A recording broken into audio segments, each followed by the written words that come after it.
오늘 함께 나누실 하나님 말씀은 마태복음 28장 16절로 20절입니다.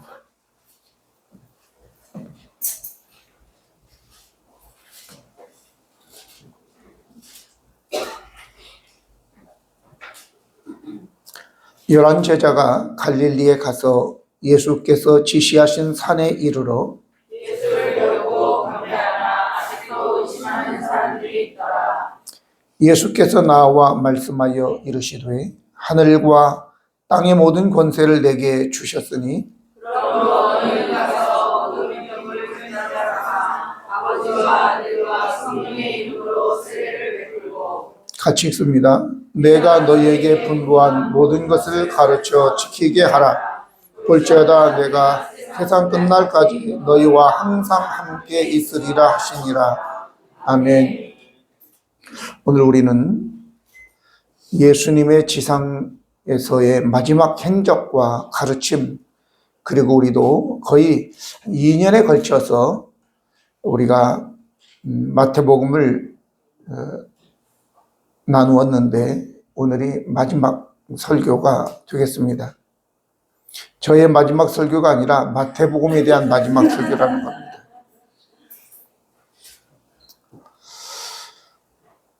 예수님께서 이 세상에 오셔서 이제 3년 반 공생애를 시작하시고 3년 반을 제자들을 부르시고 함께 하셨습니다.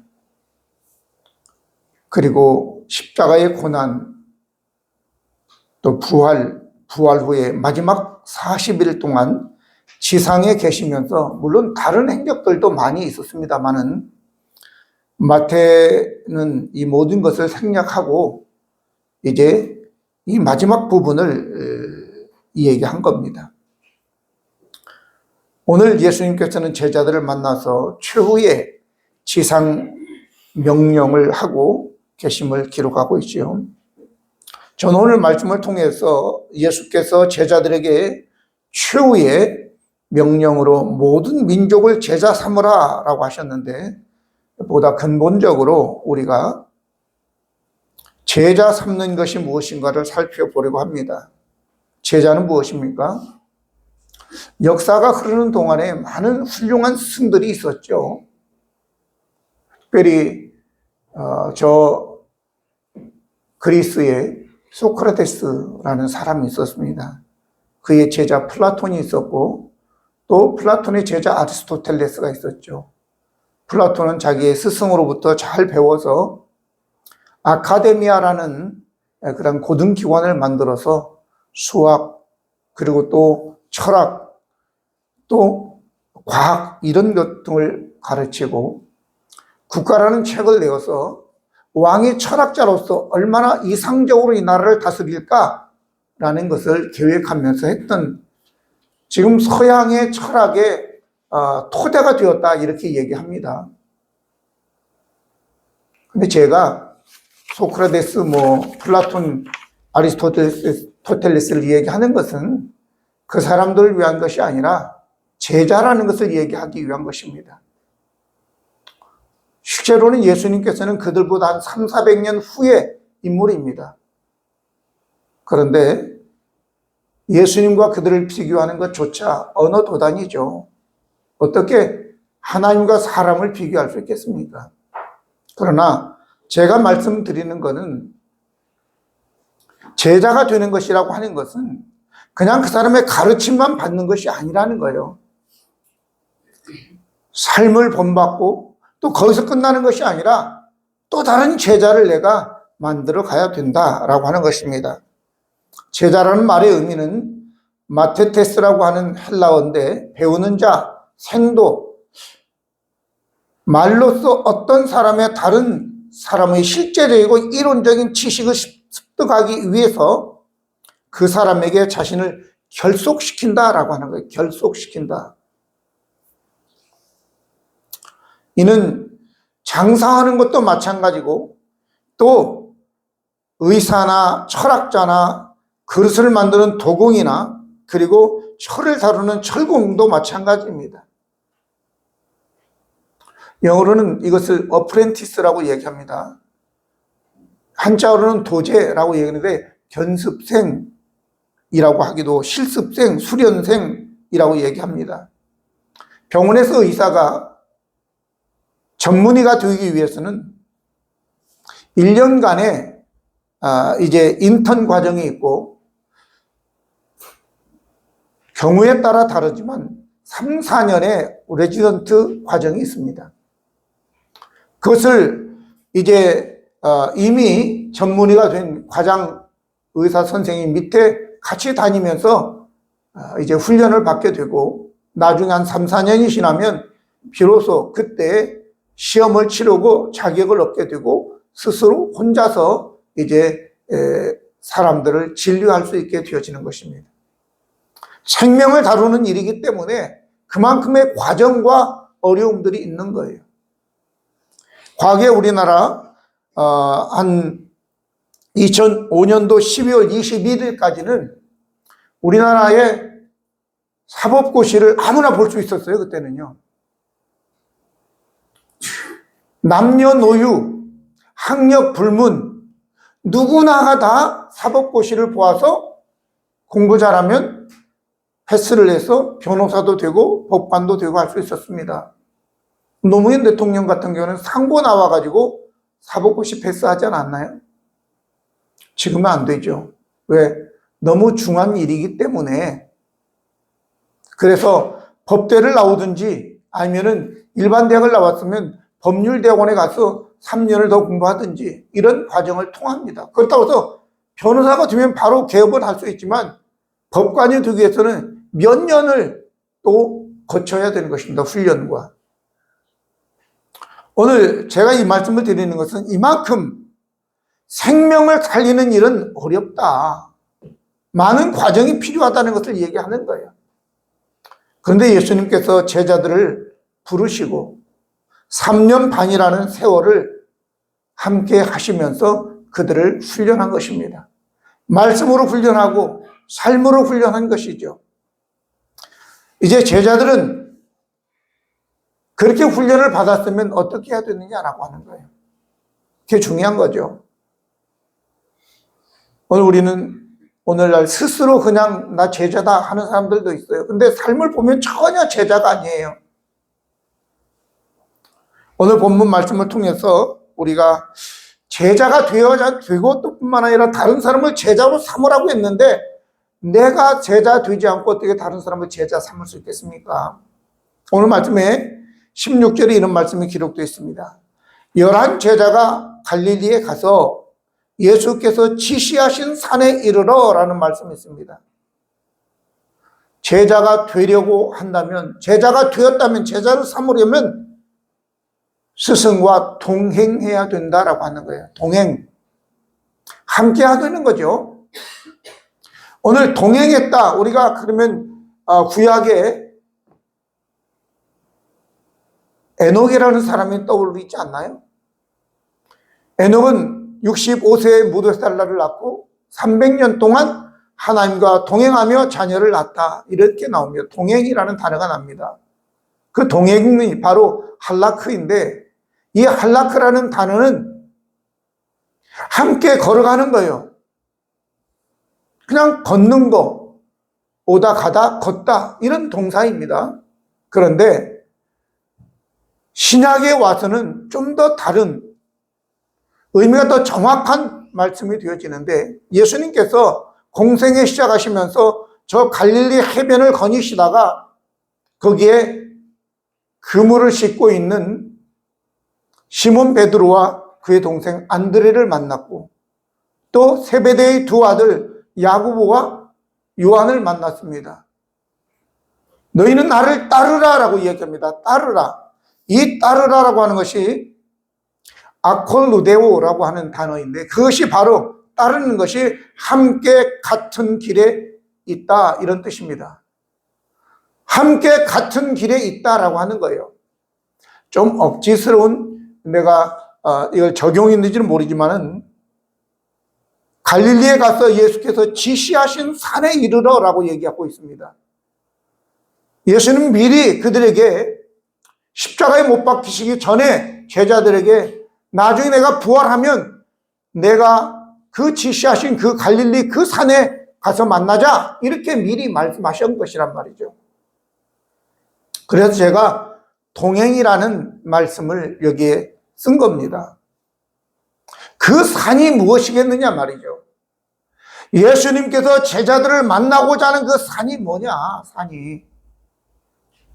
아무데나 있느냐, 아무데나 아니고 예수님이 분명히 지시하신 그 산에 가야지만이 예수님을 만날 수 있다고 하는 거죠. 그 산이 어떤 것이겠느냐. 미루어 보건대 하나님께서 아브라함에게, 야, 너는 내가 지시할 그 산에 가서 네 아들 독자 이삭을 번제로 드려라, 이렇게 이야기합니다.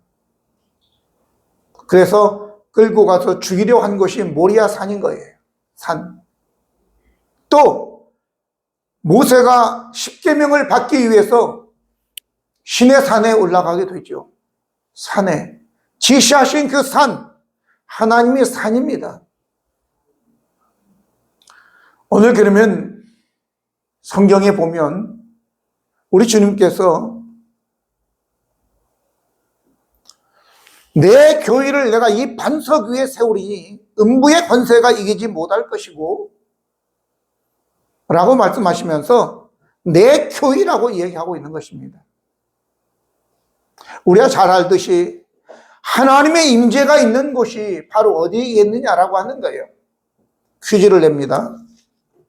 1. 교회, 2. 식당, 3. 마트, 4. 유럽 여행지, 5. 체육관, 신방체육관, 6. 은행, 7. 술집. 어디겠습니까? 네, 이따가 점수 하나씩 올려드리겠습니다. 그걸 제가 말씀드리고자 하는 거예요. 우리 주님의 임재가 있는 곳이 어디겠느냐라고. 근데 아무 생각 없이 그냥 살아가는 거예요. 여러분, 주님의 임재가 있는 곳을 찾아서 주님의 임재가 있는 그곳에 있기를 바랍니다. 그래야지만이 주님과 동행하는 자가 되고, 그래야지만이 주님의 제자가 되기 때문에 그렇다고 말이죠. 근데 사람들은 아무 생각 없어요. 교회에 오는 것이, 오늘 교회를 즐겁게 왔다 그러면 손 한번 들어보세요. 참, 굉장히 실망스럽습니다. 그냥 왔다 그런 분 손 들어보세요. 그냥 왔다. 억지로 왔다 그런 분 손 들어보세요. 우리 딸이 그렇네요. 여러분, 주님을 만나기 위해서는 교회에 와야 됩니다. 억지로라도 괜찮아요. 구레네 시몬이 내가 지겠습니다 그리고 손 들고 지었나요? 아니잖아요. 억지로라도 일단 짊어지고 보면 주님의 임재가 그곳에 있는 줄로 압니다. 마태복음 16장 19절에 내가 천국 열쇠를 내게 주리니 교회입니다. 네가 땅에서 무엇이든지 매면 하늘에서도 매일 것이고 네가 땅에서 무엇이든지 풀면 하늘에서도 풀리리라 라고 얘기하고 있는 것입니다. 교회가 그렇다고, 교회. 그래서 여러분들, 바로 교회는 예수님의 교회이고, 예수님은 그 어떤 장소보다도 교회를 사랑하시고 교회를 중심으로 모였을 때 음부의 권세가 이기지 못할 것이고, 교회에 모여 우리가 기도할 때 묶인 것이 풀리고 열리게 될 줄로 믿습니다. 두 번째는, 그러면 제자는, 첫 번째 제자는 예수님과 동행하는 것이 바로 제자이고, 두 번째는 어떤 것이 제자이냐? 제자들이 해야 하는 가장 중요한 것은 경배이다라고 하네요. 경배. 17절 보면 예수를 배웠고 경배하나 아직도 의심하는 사람이 있더라라고 얘기했습니다. 제자들이 지시한 산에 가서 예수님을 배웠고 경배했다라고 하는 것입니다. 경배는 프로스퀴네오라고 하는 말로서 입맞추다라는 말에서 유래되었습니다. 그래서 예배하다, 경의를 표하다, 경배하다 등으로 사용하는 것입니다. 이는 헬라 역사 이전에는 이집트의 조각상들에게 예배할 때 자기들의 신에게 입맞춤을 해서 손을 뻗는 그러한 자세를 얘기하는 것입니다. 헬라에 와서는 신들에게 경배하기 위해서 땅에 엎드리다 무릎을 꿇고 경배하다입니다. 마치 주인의 손을 핥기 위해서 강아지들이 주인의 손을 핥기 위해서 엎드리듯이, 본래 퀴네오는 강아지를 얘기합니다. 강아지가 주인의 손을 핥는다 이런 뜻이에요. 바로 예배가 그런 것이다 말이에요. 예배가 우리 하나님의 손을 핥듯이 경의 일을 표한다라고 하는 것입니다. 하나님 존경합니다, 사랑합니다, 그러면서 강아지가 주인의 손을 핥듯이 그런 것이라고요. 빌립보 2장 6절로 11절 보면, 그는 근본 하나님의 본체시나 하나님과 동등됨을 취할 것으로 여기지 아니하시고 오히려 자기를 비워 종의 형체를 가지사 사람들과 같이 되셨고 사람의 모양으로 나타나사 자기를 낮추시고 죽기까지 복종하셨으니 그 십자가에 죽으심이라. 이러므로 하나님이 그를 지극히 높여 모든 이름 위에 뛰어난 이름을 주사 하늘에 있는 자들과 땅에 있는 자들과 땅 아래에 있는 자들로 모든 무릎을 예수님의 이름에 꿇게 하시고 모든 입으로 예수 그리스도를 주라 시인하여 하나님 아버지께 영광을 돌리게 하셨느니라 라고 얘기하고 있습니다. 예수님께서는 이 땅 위에 낮아지셔서 종의 형체를 가지고 십자가에 죽으심을 당하셨기 때문에, 우리의 죄를 용서하셨기 때문에 그분은 모든 만민으로부터 영광과 찬송과 예배를 받으시기에 합당하다라고 하는 거죠. 제가 말씀을 준비하면서 하나를 더 발견하게 됐는데, 내 성경책 좀 가져. 시편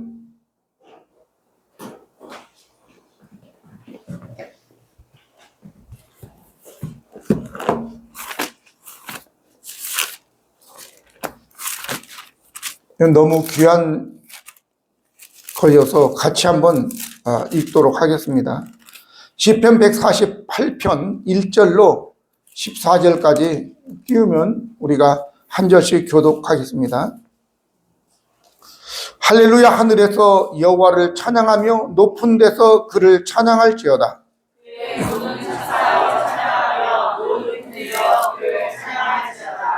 해와 달아 그를 찬양하며 밝은 별들아 다 그를 찬양할지어다.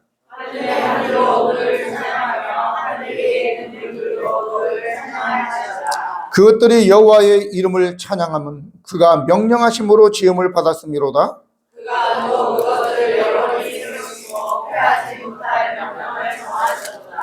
너희 용들과 바다여 땅에서 여호와를 찬양하라.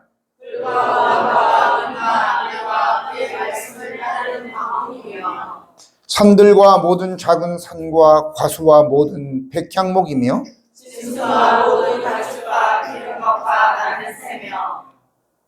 세상의 왕들과 모든 백성들과 고관들과 땅의 모든 재판관들이여 여호와의 이름을 찬양할지어다. 그의 이름이 홀로 높으시며 그의 영광이 땅과 하늘 위에 뛰어나심이로다. 그가 그의 백성의 무릎을 높이셨으니 그는 모든 성성으로 그를 가까이 하여서 이스라엘 자손의 찬양만 받으시리라. 할렐루야. 아멘. 여러분, 여기에 기록된 대로 우리 여호와 하나님은 모든 만물, 나무, 새, 식물, 왕 할 거 없이 심지어는 용들로부터도 찬양을 해야 되며 찬양을 받으실 분이라고 오늘 성경은 기록하고 있는 것입니다. 할렐루야. 그래서 오늘 제자가 해야 될 일, 제자 삼아서 하게 할 일, 그게 뭐냐? 바로 하나님을 예배하게 하는 것이다. 여러분과 저도 예배하는 거예요.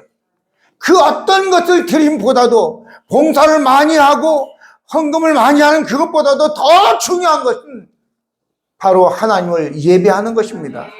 이것이 제자가 할 일이라고. 그 다음에 세 번째는, 제자는 예배에서 끝나면 안 되고 나아가 다른 사람을 또 제자 삼는 것이다 라고 하는 거예요. 9절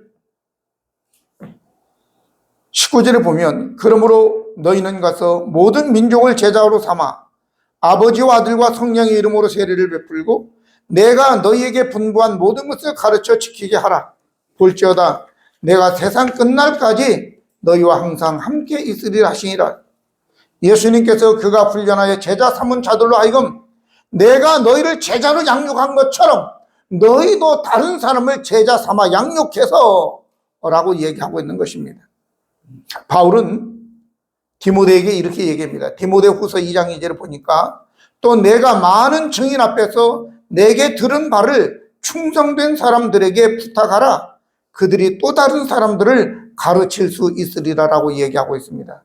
제가 제자가 되는 것은 단지 스승의 가르침을 따르는 것으로 마치는 것이 아니라 그 가르침을 충성스러운 다른 사람들에게 가르쳐서 그 사람들로 하여금 또 다른 사람을 가르치게 하는 것입니다. 여기에 우리 사명선언문, 이건 변하지 않고 우리 교회의 사명선언문입니다. 한번 같이 읽겠습니다. 시작. 말씀으로 훈련받고 기도로 성령 충만하여 열방을 제자 삼는 재생산 사역자가 되자. 그래서 제자 삼는, 그래서 그 사람으로 하여금 또 다른 제자를 삼게 하는 것이 바로 재생산으로 그렇게 해석한 것입니다. 그런데 잘못하면 또 문제가 생길 수도 있어요. 마태복음 23장 15절에 보니까 이런 말씀이 기록되어 있습니다. 화 있을진저 외식하는 서기관들과 바리새인들이여 너희는 교인 한 사람을 얻기 위하여 바다와 육지를 두루 다니다가 생기면 너희보다 배나 더욱 지옥 자식이 되게 한다. 이렇게 얘기하고 있습니다. 내가 변하지 않으면 내가 전도한 사람 앞에 믿음 좋은 척 위선을 행하는 거거든요. 그러다 보니까 그 사람한테도 그걸 훈련시키는 거예요. 사람들 앞에서 네 속마음이 어떻든 간에 믿음 좋은 척 해라. 그래야지 장로도 되고 권사도 되고 사람들에게 존경받는다. 이렇게 자기가 보여주는 거예요. 그래서 우리 주님께서 제일 싫어했던 부류가 바리새인이에요. 바리새인이 어떤 사람이요? 외식주의자다라고 하는 거예요. 여러분, 내가 변화되지 않고 다른 사람을 전도하면요, 그 사람도 나와 똑같은, 아니 나보다 더 배나 지옥 자식을 만드는 것이라고 하는 것을 깨닫고, 내가 변화되지 않은 사람 전도하지 마세요. 그냥 가만히 계세요. 그냥 자기나 죽고 말지 왜 다른 사람을 배나 지옥 자식이 되게 합니까? 오늘 성경은 이렇게 이야기합니다. 그래서 야고보 선생은 이렇게 이야기합니다. 야고보 2장 17절에 이와 같이 행함이 없는 믿음은 그 자체가 죽은 것이다. 2장 26절에는 영혼이 없는 몸이 죽은 것 같이 행함이 없는 믿음은 죽은 것이다 라고 얘기하고 있는 것입니다. 이제 우리는 우리 자신이 예수님을 믿고 예수님과 같이 변화되고 또 다른 사람을 전도해서 그로 하여금 예수님으로부터 죄 용서함 받고 성령을 받아 변화되어지고 분명한 하나님을 예배하는 예배자가 되어질 뿐만 아니라 그도 나가서 또 다른 사람을 전도할 수 있도록 우리가 그렇게 가르쳐야 될 줄로 믿습니다. 그러면 이렇게 말씀에 순종하는 자들 우리 주님께서 내가 세상 끝날까지 너희와 함께 있겠다 이런 약속을 주시는 것입니다. 18절에 보면 예수께서 나와 말씀하여 이르시되 하늘과 땅의 모든 권세를 내게 주셨으니 20절에 보니까 내가 너희에게 분부한 모든 것을 가르쳐 지키게 하라. 볼지어다 내가 세상 끝날까지 너희와 항상 함께 있으리라 하시니라 그랬습니다. 우리가 하나님의 말씀에 우리 주님의 말씀에 순종하고 그렇게 살아가게 되면 하나님이신 하늘과 땅의 모든 권세를 가지신 우리 예수님께서 영원히 너희와 함께 하시겠다라고 하는 것입니다. 무슨 뜻입니까? 예수 그리스도의 임재가 항상 있는 것입니다. 내 삶에. 예수님의 임재가 있으면 어떤 일이 일어나겠습니까? 당연히 우리를 보호해 주시겠죠. 예수님의 임재가 있으면 당연히 우리를 인도해 주시겠죠. 예수님의 임재가 있으면 당연히 우리의 필요한 모든 것들을 풍성하게 채워 주시겠죠. 할렐루야. 그러면 좀 바꿔서 생각해 보세요. 내 마음이 공허하고 내가 인도받지 못하고 보호받지 못하고 왜 이렇게 모든 것이 부족할까? 왜 그러느냐? 바로 우리가 예수님의 제자가 되지 못했기 때문에 그런 거예요. 우리가 주님의 말씀에 순종하여 살지 않기 때문에 이런 문제가 생기는 거예요. 다시 말씀드리면 여러분들과 제가 우리 예수님의 임재가 우리 가운데 충만하고 예수님의 인도와 보호를 받고 그러므로 풍성한 공급을 받기를 원하신다면 오늘 여러분 자신을 예수님의 제자로 하나가 되게 하시기 바랍니다.